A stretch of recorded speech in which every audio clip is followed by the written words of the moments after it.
Once upon a time, I thought love meant patience, that if you gave enough, waited long enough, believed hard enough, the other person would eventually meet you halfway. I was wrong. For 5 years, I stood beside Jonathan Blake, a man I thought I knew better than myself. I was there through every crash and rebuild, when he failed his first business pitch, when he got laid off from the startup that promised him stock options and a future, when he moved back in with his parents for a few months just to reset. Through all of it, I stayed. I believed in him.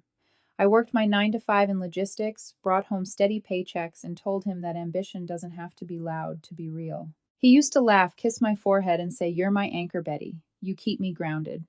I didn't realize he meant it as a burden. Everything shifted when Jonathan got his new job marketing coordinator for a tech firm led by a woman named Clara Hughes. He came home glowing. His sentences started changing from we to I. "Clara says my ideas are fresh," he told me one night, sipping his whiskey like he'd just invented fire. "She says I have king energy. You know what that means." I smiled politely, though something inside me tightened. "Maybe it means she's good at flattery," I said softly. He laughed. "You wouldn't get it. It's about drive, Betty. Vision." Vision. I remember that word because it started haunting our conversations. He began dressing differently, talking differently, moving like he was walking through an invisible spotlight. And then came the dinner. It was supposed to be a celebration. Jonathan's father's birthday, his whole family gathered around the long oak table, glasses shining under the chandelier. I brought a bottle of wine and a quiet sense of pride. I'd been part of this family for 5 years, or at least I thought I had. Throughout dinner, Jonathan talked about his new job, his boss, the big world he was finally stepping into. He barely looked at me. When I tried to join in, he brushed me off with a smile that didn't reach his eyes. Then his father chuckled between bites of steak and said, "So when are you finally going to make this official? Betty's been with you longer than most wives stay married." The laughter that followed was warm until Jonathan's voice sliced through it. "Dad," he said loud enough for everyone to hear, "I'm a king, and kings don't settle for women like her." The room went still. I heard the clink of silverware the way his mother's hand froze midair. Jonathan leaned back in his chair, grinning. "Betty's sweet, she really is. But I need someone who matches my level now. Someone with ambition." I didn't move. I didn't even blink. The only thing louder than the silence was my heartbeat. His father tried to laugh it off, "Son, that's not," but the damage was done. Everyone was staring at me, waiting for tears, an outburst, something. Instead, I smiled, a small, quiet smile that didn't reach my eyes either. I folded my napkin, placed it neatly on the table, and stood. My chair scraped against the wooden floor, the sound of a line being drawn. "Thank you for dinner," I said, looking straight at his father. "The food was wonderful." Then to Jonathan, calm, steady, almost weightless, "I hope your kingdom brings you peace." I turned and walked out. Not a single person stopped me. The night air outside was cold, crisp, almost cleansing. As I opened my car door, I felt the first tear roll down my cheek, not from heartbreak, but from something sharper: recognition. He didn't humiliate me because I was small. He did it because he needed to feel big. I sat behind the wheel for a long time, staring at the house through the windshield. Inside, laughter had resumed, thin awk, Holloway laughter. People pretending not to notice that a quiet woman had just turned into a storm. When I finally drove away, the headlights stretched across the empty road like veins of light, and I whispered to no one in particular, "You're not a king, Jonathan. You're just a boy who mistook cruelty for confidence." The city blurred around me. I didn't know where I was going, only that I was done standing still. That night, something inside me shifted quietly, permanently. I didn't lose Jonathan at that dinner. I lost the illusion that he was ever mine. And in the silence that followed, I found something else, the first fragile piece of myself. The next morning, sunlight slipped through the curtains like nothing had changed. But everything had. The apartment still smelled like his cologne, that sharp citrus kind of arrogance that lingers long after it's gone. His shoes were by the door, his jacket slung over the back of a chair. It looked like he'd come home to a life he didn't deserve. I walked through the rooms one last time, letting my fingertips brush against the walls, the couch, the bookshelf I'd built while he brainstormed his next move. Every piece of furniture in that space had a story, and every story ended with me doing the work. In the kitchen, a half-empty coffee cup sat on the counter beside the note I'd written at dawn. "I've moved out. The keys are under the mat. I hope you find what you're looking for." My handwriting didn't shake. My heart didn't race. There was only stillness, the kind that comes when you finally stop fighting a losing battle. I packed a single suitcase. Not everything, just enough to live. No photos, no keepsakes, not even the framed picture from our anniversary where he kissed my cheek while texting someone else. By noon, I closed the door for the last time. The lock clicked soft final. For a week, I stayed at a small motel off the highway, one of those quiet places where no one asks questions. The hum of the air conditioner was constant, like white noise erasing memories. I slept more than I thought I would, ate when I remembered. I didn't cry, I didn't rage, I just existed a ghost in my own story. And then one evening, sitting on the edge of that creaky motel bed, I turned on my laptop. There it was, the old prototype I'd built years ago, a logistics management software Jonathan once called cute. He said no investor would take a woman seriously in tech. That line used to hurt. Now it fueled me. I renamed the project Holowayan after myself. If he could build kingdoms, I could build empires quietly. Weeks passed. The motel room became my office. My days blurred into lines of code, cold coffee, and cheap takeout. Every keystroke felt like reclaiming something he'd chipped away. Sometimes in the quiet between midnight and dawn, I'd scroll through old messages, not to feel nostalgia, just to remember who I used to be. His name stayed muted in my phone, but that didn't stop the notifications. Jonathan. Are you serious? You're just leaving, Jonathan. We need to talk. Jonathan. You're overreacting. Each one arrived like a pebble hitting glass, small, pointless, unable to break through. I didn't reply, not once. My silence became my revenge. 2 months later, I moved into a tiny apartment downtown.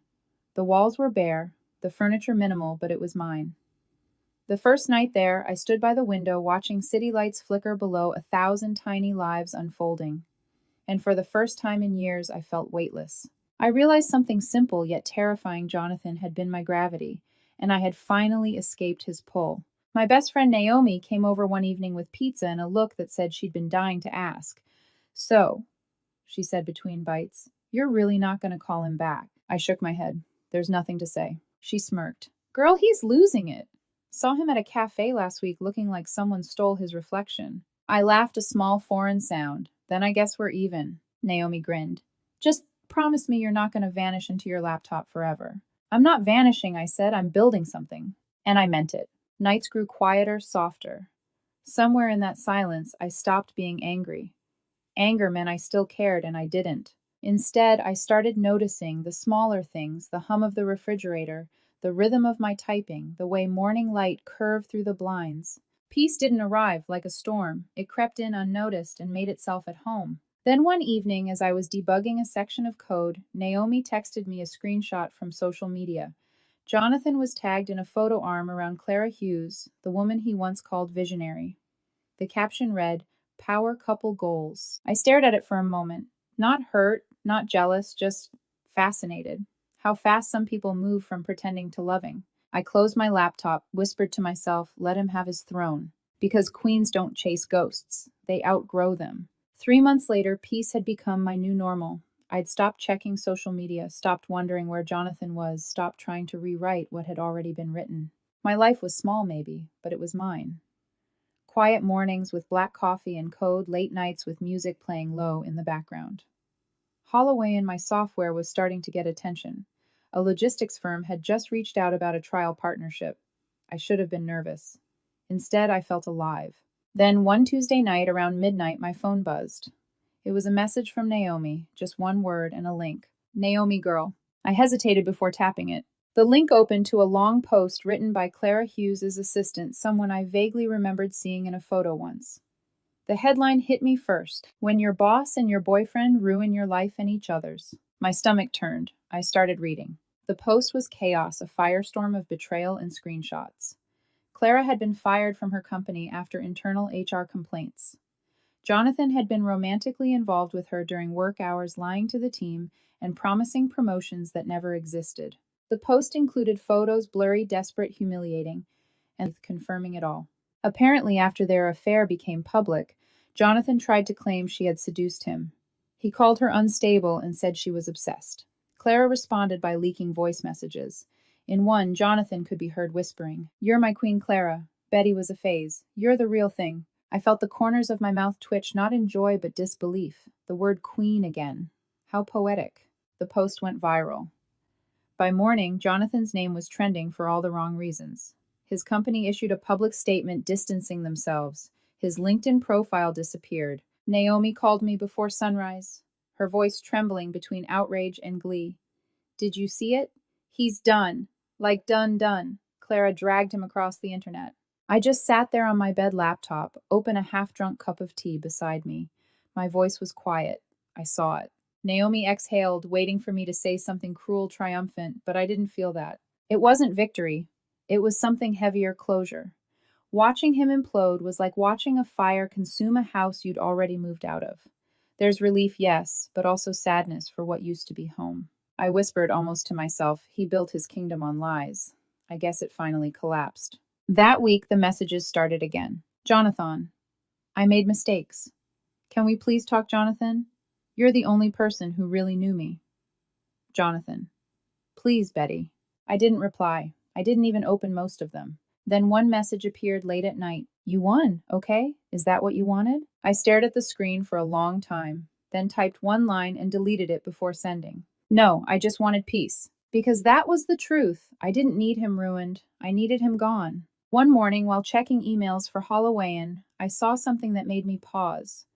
An investor, someone I'd pitched to a year ago, had responded. They wanted a demo. My hands shook. Not from nerves, from gratitude. All those long nights, all that heartbreak had become momentum.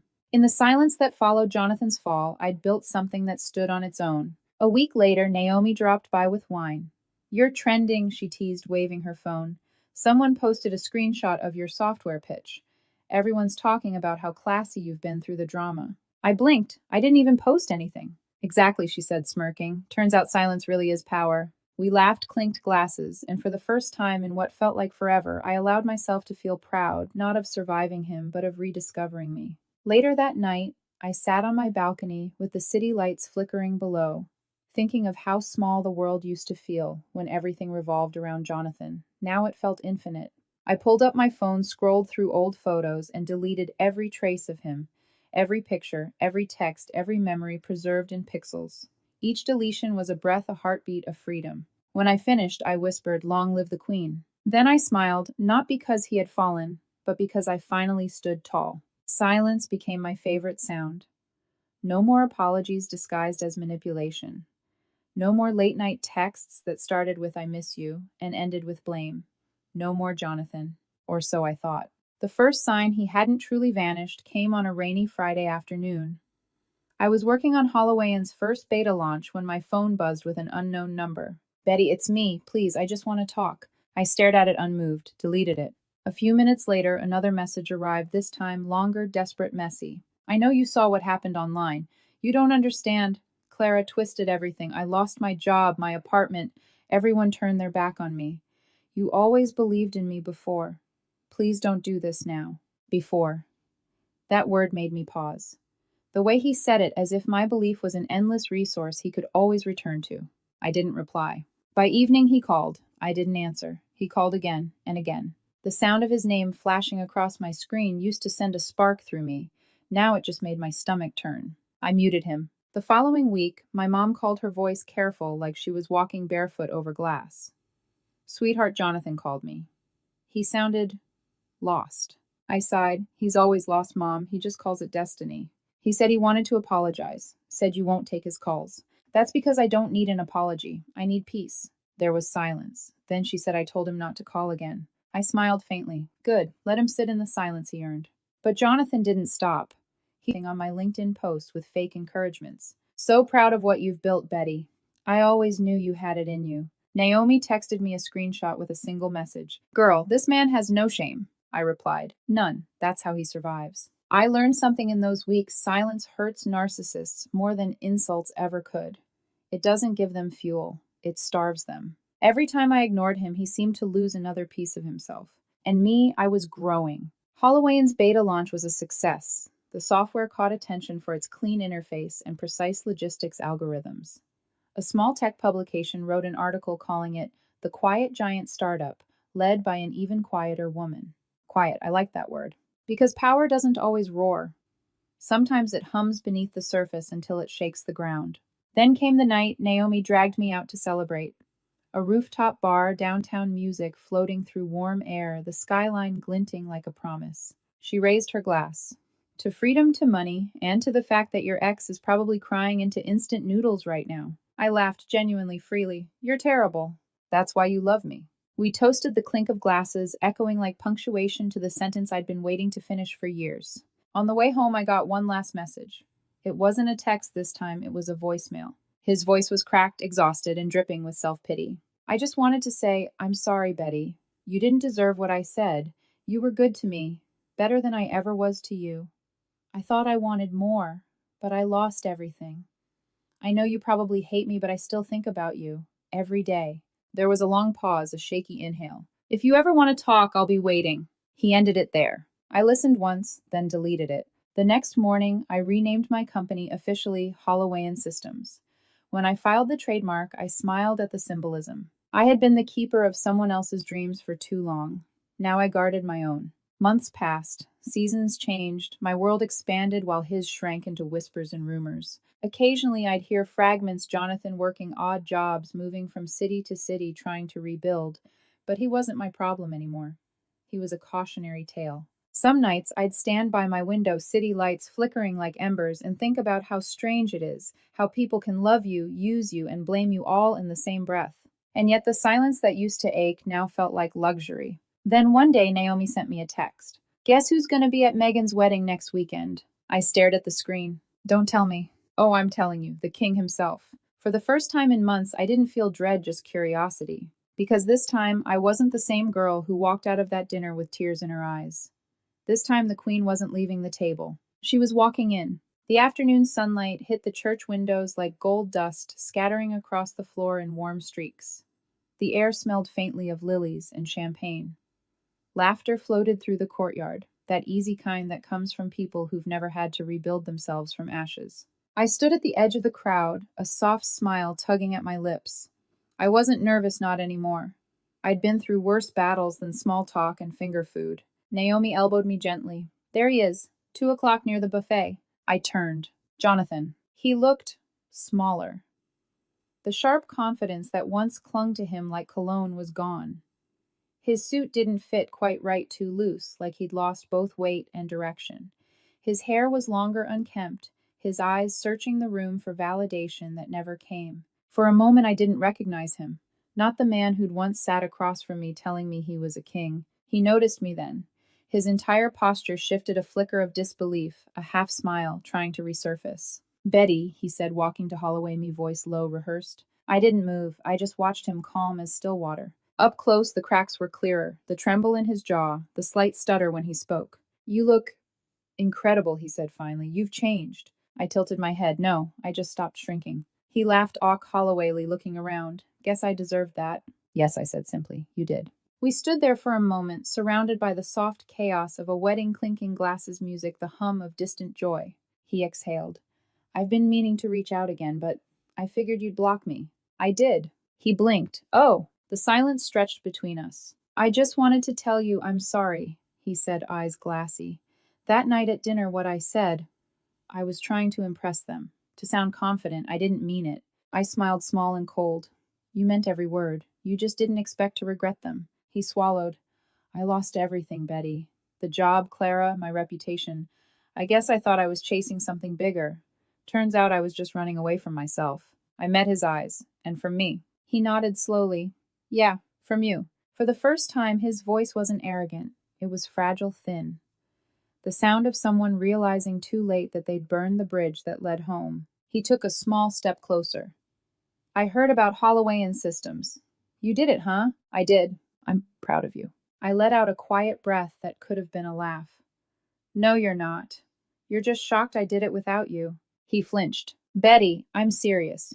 You were always the smart one. I see that now. I don't expect anything. I miss you. I looked at him, really looked. Not the man I used to love, not the ghost who haunted my silence, but just another flawed human being who'd built his life on illusions. You don't miss me, I said softly. You miss the version of yourself you saw through my eyes. His face fell. The words landed the way truth always does, quiet but irreversible. He tried again. Can we at least talk sometime? Grab coffee, maybe. I shook my head gently. Jonathan, that chapter's done. You said you were a king. I believed you. And like every king who forgets his crown, you lost your kingdom. He exhaled sharply. You're really not going to give me a chance. I met his gaze, calm, unwavering. I already gave you 5 years of them. For a moment, neither of us spoke. The music swelled from inside the hall. The bride and groom were dancing, spinning in the golden light. Jonathan looked at me one last time, eyes filled with the ache of someone who finally understood what they threw away. I smiled, not cruelly, not triumphantly, but with peace. Take care, Jonathan. And then I turned away. As I walked through the courtyard, the world seemed brighter somehow, not because of him, but because of everything he no longer dimmed.